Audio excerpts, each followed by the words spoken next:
Welcome to the kitchen today. We are gonna make a pizza. So we did a little cheat. This is some scone dough that we got from our local market.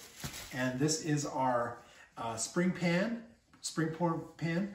I flip the bottom upside down so that it sits in a little bit better. And all I do here, just add some oil to the pan. And what I'll do is I'll just grease it up the side.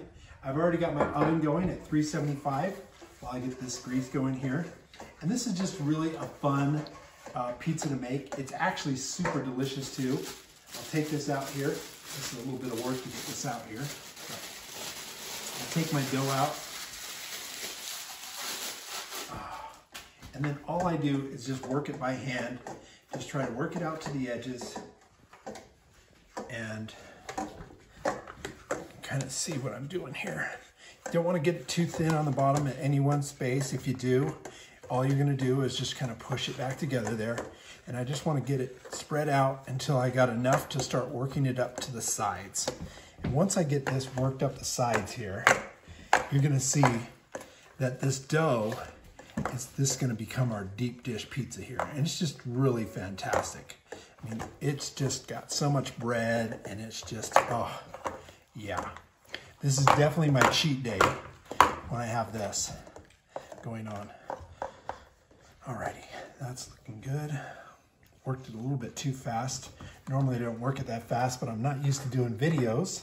So I wanted to make sure like, hey, I'm not taking forever today and you're just watching me do dough here. Then the next thing is this provolone cheese. So I just use one whole package. I think it's a 6 or 8 ounce package. It's actually a 6 ounce package. So the cheese is next. You see I got a little spot here where I got a little opening. I'm gonna come back there, pinch it together, and it's just gonna be fine. Okay, so we're totally good to go there. And all I do is I just start layering this around here. And the cheese actually helps to hold the dough up in place. So I'll put it there. I'll just get going around this thing here, around the pan.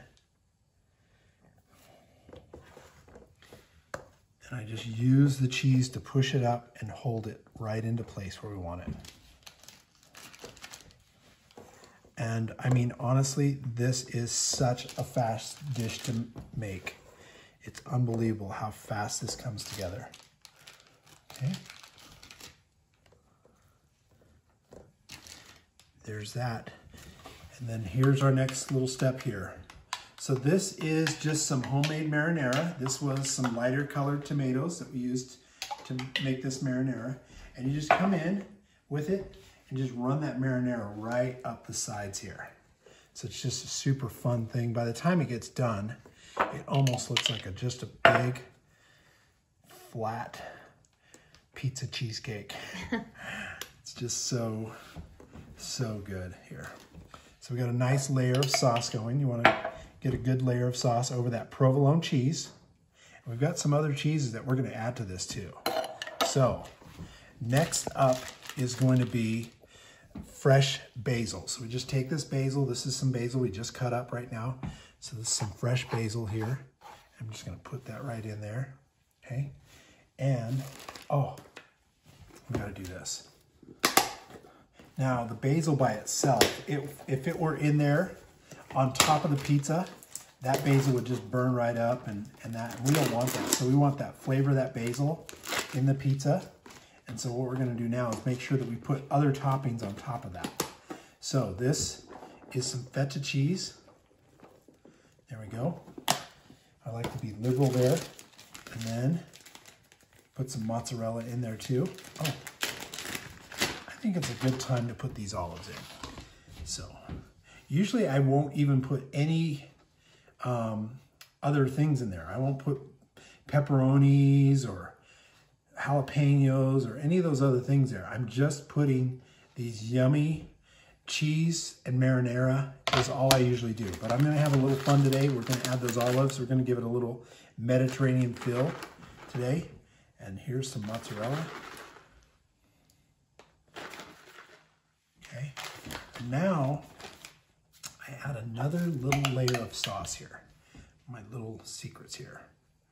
And I just dump it in there. Just some spots. just so I got some sauce everywhere. I've got some fresh tomatoes I'll be adding in a little bit here. So they'll be added to our dish, but we'll put those on after. You just heard the thing buzz again. So put one more last little layer of some mozzarella cheese on top there. And then 2 things. I've got some red pepper flake, so we'll throw that on. I like a little kick to it. There's that. And a little bit of oregano, and we'll put that on. And so before that thing heads in, you can just see how it's just looking beautiful.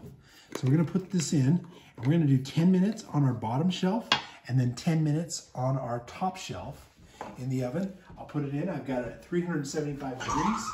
And I'll see you in about 20 minutes, and we'll see what we have. Well, 20 minutes later, our 20-minute timer just went off.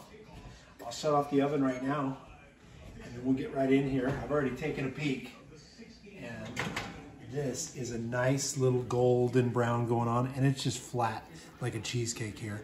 It's totally ready to go. I can tell just by looking at it there. So we'll let it cool just for a few minutes, and then we will let go of the spring pan, and this thing will just spring right out. It's just, I can actually do it right now. I'm so excited. I'll do it. Usually I let it rest a little longer, but I just am so excited to show it off that I'm just gonna do that. So there we go. There it is right there. I'll let it rest for a few minutes before I take it off that bottom pan there. But this is our pizza. We're gonna put some fresh tomato on there, and I've also grated up some fresh Parmesan. So just put that tomato on and fresh Parmesan, we'll cut it up, and this is gonna be a really fantastic meal. So super fast, super easy, almost no prep. Didn't have to make the dough myself, just got the dough ball from my local store, and really quite a fun dish. All right, thanks for watching.